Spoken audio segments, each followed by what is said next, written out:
Domestic season में 1422 run बनाने वाले आजान ओवैस नहीं है सियालकोट की टीम में, जबकि 43 साल 43 ईयर्स ओल्ड शोएब मलिक को सिलेक्ट कर लिया जाता है नेशनल टी20 कप के लिए। इससे बड़ा सवाल उठकर सामने आता है कि क्या पाकिस्तान क्रिकेट में मेरिट का कत्लेआम किया जाता है, और जब बात चलती है तो दूर तलक जाती है।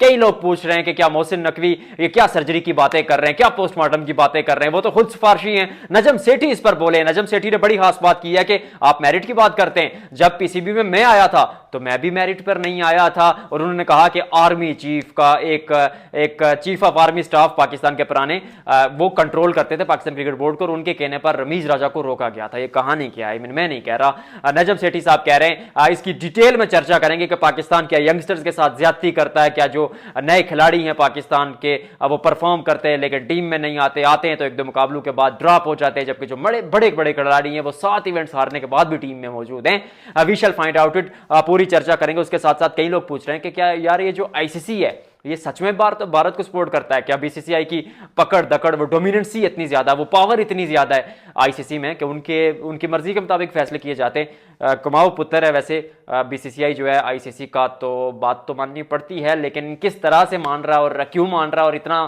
ताकतवर बोर्ड भारत कब बना? और सच बात कहूं तो 2000 के 3-4 या इस तरह के जो टूर्स होते थे, आकाश चोपड़ा ने कहा था कि हम जाते थे इंडिया तो हमारे पास गेंदें नहीं होती थी, मतलब गेंदें नहीं होती थी लेकिन फिर भी जाते थे। और हम वो कोकोबुरा एक ब्रांड बताया, उसकी गेंदें नहीं होती थी लेकिन हम नॉर्मल गेंदें लेके जाते थे अपने घर से, मतलब साधारण गेंदें, उनके साथ प्रैक्टिस करते थे। और फिर जब आप 2022 के वर्ल्ड कप से पहले वहां पर जाते हैं तो आप पूरा स्टेडियम खरीद लेते हैं। इंग्लैंड मुकर गया था 2 टिकट्स देने को टीम इंडिया को 1983 में, लेकिन अब इंग्लैंड तो कह रहा है कि भाईजान एक सीरीज खेलने आप हमारे साथ। डिटेल में उसकी भी चर्चा करेंगे, लेकिन पहले पाकिस्तान की स्टोरी पर आते हैं। कहानी कुछ यूं है कि जो नजम सेठी ने सबसे पहले नजम सेठी की वो जो बात है उसको डिस्कस कर लेता हूं। नजम सेठी ने कहा है कि जो पाकिस्तान क्रिकेट बोर्ड में जब मैं आया था तो मैं भी मेरिट पर नहीं आया था। इसका मतलब है जिसकी लाठी उसकी भैंस, क्योंकि पाकिस्तान में तो ऐसा ही होता है, जिसकी गवर्नमेंट होती है वो अपनी मर्जी के बंदे लेकर आ जाते हैं। नजम सेठी की अगर बात करें तो वो भी इसी तरह आए थे, और अब मोहसिन नकवी जो मौजूद हैं वो भी इसी सारे तनाजुर में। कुछ लोग तो ये कहते हैं कि उनका एक पाकिस्तान के एक बड़े खानदान के साथ, एक मिलिट्री खानदान के साथ ताल्लुक है, इसलिए वो चेयरमैन पीसीबी भी हैं, सेनेटर भी हैं और वजीर दाखिला भी हैं। मोहसिन नकवी साहब, नथिंग अगेंस्ट यू पर्सनली, अगर मैं बात करूं तो आपने जो काम किया, जो स्टेडियम्स खड़े कर दिए 110 दिनों में, वो एक्स्ट्राऑर्डिनरी था, और आप इंतजामी मामलात बड़े अच्छे कर रहे हैं, तो big thumbs up for you. In a sense कि कंस्ट्रक्शन हो गई या जो जितने आप जो है ना एक्टिव नजर आते हैं मामलात में, वो बात अपनी जगह दुरुस्त है।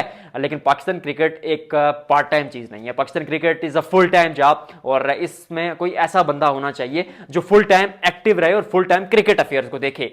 आपने पहले वहाब रियाज को लाया, फिर वकार यूनुस को क्रिकेट अफेयर्स का डायरेक्टर बनाया, फिर मेंटोर्स लेकर आ गए, वही मेंटोर्स जो टीवी पर बैठे होते हैं वर्ल्ड कप में, वो मतलब डोमेस्टिक देखते कहां हैं और मॉनिटर कहां करते हैं, फिर सिलेक्शन कमेटी में वो छाड़ पिछाड़ रहता है। तो ऐसे क्रिकेट बेहतर नहीं होगी, एक सेटअप बनाना पड़ेगा आपको। और उसके अलावा जो पाकिस्तान में अगर बात की जाए ना कि मेरिट के कत्लेआम की, तो जैसे आजान अवैस ने अंडर 19 वर्ल्ड कप में भारत के खिलाफ शतक यानी सेंचुरी यानी सैकड़ा यानी 100 बनाया था।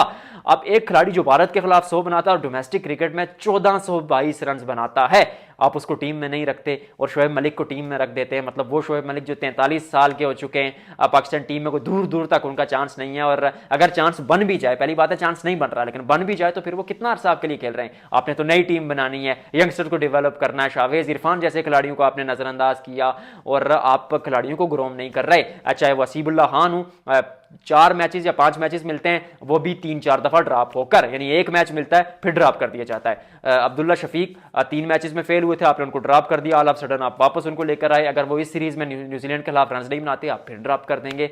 तो खिलाड़ी और जो टैलेंट होता है वो ऐसे नहीं बनता, उसको पॉलिश करना पड़ता है। इसके अलावा कई ऐसी मिसालें, जिन खिलाड़ियों को आपने सिलेक्ट किया उनको बगैर खिलाए ड्रॉप कर दिया और फिर आप ऑल ऑफ सडन उनको वापस लेके आ जाते हैं। उस्मान खान की समझ नहीं आती कि आप उनको ओडीआई स्क्वाड में रखते हैं, फिर उनको आप कोई मैच नहीं खिलाते, फिर भी ड्रॉप कर देते, तो इसका मतलब आप डील कर रहे हैं क्या? फिर मेरिट का तो कत्लेआम हो रहा है ना, वो बात तो मेरिट की चल रही है कि आप मेरिट पर फैसले नहीं कर रहे। मेरिट पर अगर फैसले करने हो तो आप जो डोमेस्टिक में टीमें बना रहे हैं, इनमें यंगस्टर्स को ज्यादा मौका दिया जाए, सीनियर्स को रखा जाए, लेकिन सीनियर्स जो आपके मेंटोर भी हैं, अगर वो टीमों में खेलेंगे तो फिर आप अपना मुस्तकबिल कैसे बनाएंगे?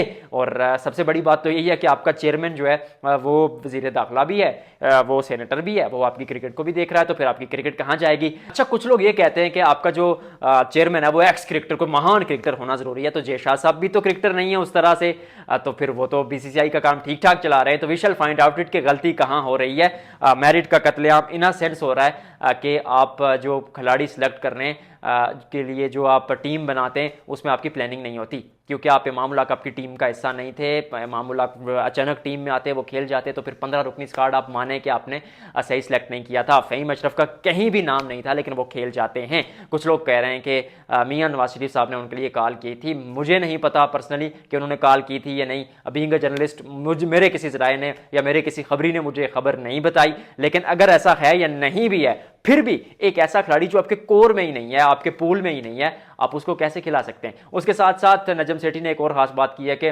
3 खिलाड़ियों को जो है उस वक्त के army chief general Qamar Javed Bajwa ने रमीज राजा को फोन करके खिलाया था।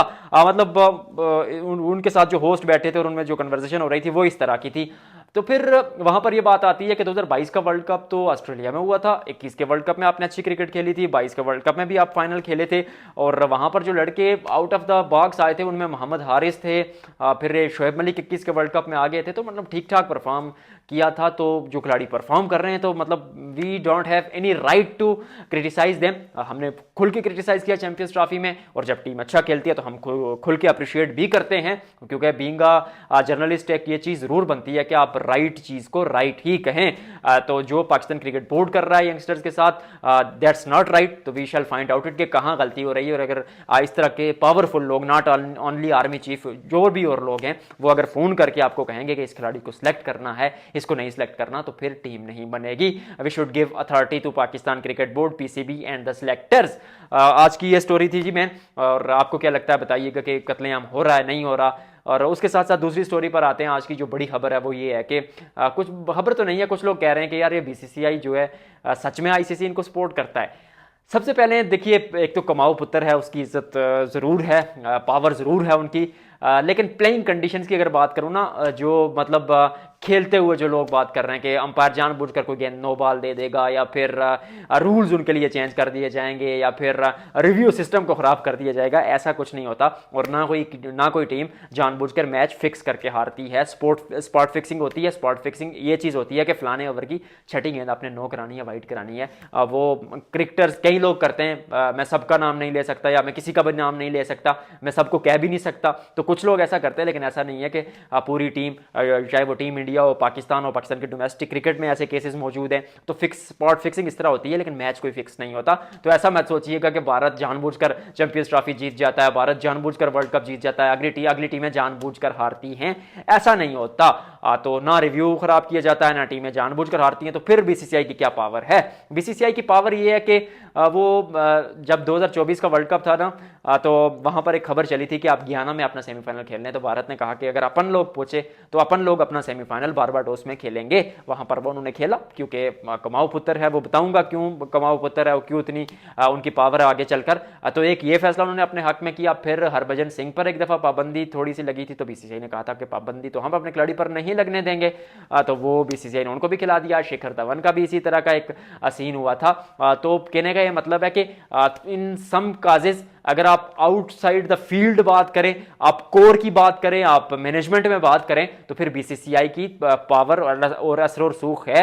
चाहे एन श्रीनिवासन से देख ले, अब तक के जो चेयरमैन हैं जय शाह, आईसीसी में बीसीसीआई के काफी लोग रहे हैं, काफी पावरफुल लोग रहे हैं। और उसकी सबसे बड़ी वजह यह है कि आप अपनी मर्जी का वेन्यू भी सिलेक्ट कर लेते हैं, जगह भी सिलेक्ट कर लेते हैं, पिच कंडीशंस भी अपनी मर्जी की बनाते हैं। और जब 2023 वर्ल्ड कप में आप होम टीम थे, तो आपने पिचेस अपनी मर्जी की बनवाई, ट्रैप किया अगली टीमों को, ठीक है, जस्टिफाइड। लेकिन उसकी वजह क्या है? क्योंकि आप 85% रेवेन्यू देते हैं, आपके ब्रॉडकास्टर सबसे ज्यादा इन्वेस्ट करते हैं, आपके स्पॉन्सर सबसे ज्यादा आते हैं, और फिर आपकी ऑडियंस इतनी बड़ी है, 1.5 अरब आबादी में से मतलब 80% लोग, तो 80% थोड़ा ज्यादा हो जाएगा क्योंकि कई लोग रूरल एरियाज में हैं, लेकिन क्रेज हर भारतीय समर्थक में और हर एशिया में जितने भी समर्थक है, जितने भी फैंस हैं, उनके दिल में मौजूद होता है।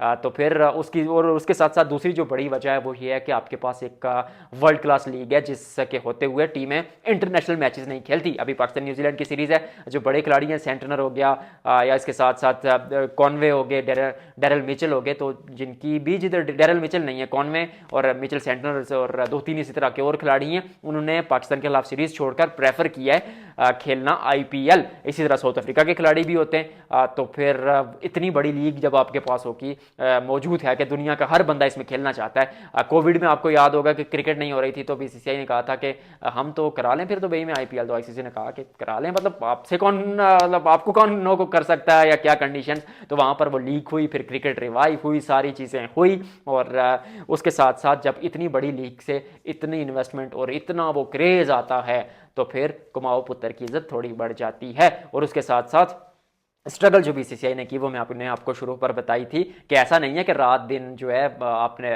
इसी तरह सुपरस्टार बन गए। 1983 में देखा जाए तो टीम वर्ल्ड कप जीत कर आई टीम इंडिया, तो उनका इस्तकबाल करने के लिए भी वहां पर पैसे मौजूद नहीं थे। तो फिर लता मंगेशकर वहां की एक सिंगर थी, उन्होंने कुछ पैसे इन्वेस्ट किए थे, तो उस टीम का राज्य अभिदान कहूँ या फिर कहूँ कि उस टीम को वेलकम किया गया था या उनके एहसास में एक शाइया दिया गया था या एक तकरीब रखी गई थी। और फिर ऑस्ट्रेलिया में आप जाते थे, आपके पास गेंदें नहीं होती थी, फिर आपकी टीम बोर्ड उतना स्ट्रांग नहीं था कि आप फैसले ले सकें, लेकिन आपने जब डोमिनेट किया तो उसकी सबसे बड़ी वजह आपकी परफॉर्मेंस थी। पैसा, ब्रॉडकास्टर्स, इन्वेस्टमेंट, सब चीज़ें अपनी जगह, लेकिन आपकी टीम ने परफॉर्म किया। अब जब सचिन तेंदुलकर, सहवाग ये खिलाड़ी अपनी पीक पर थे, टीम इंडिया बहुत ऊपर थी, उससे पहले सौरव गंगुली, दादा, वीवीएस लक्ष्मण, अजय जडेजा, कपिल पाजी से देख लें, आपने सुपरस्टार्स पैदा किए। तो बट फिर जब सुपरस्टार्स पैदा किए तो डोमिनेंसी आपकी इस लेवल पर चली गई है। तो दैट्स द रीजन के वाई आईसीसी और बीसीसीआई में वो इतना गठजोड़ है। आज की वीडियो में फिलहाल इतना ही, आपसे मुलाकात होगी अगले व्लॉग में।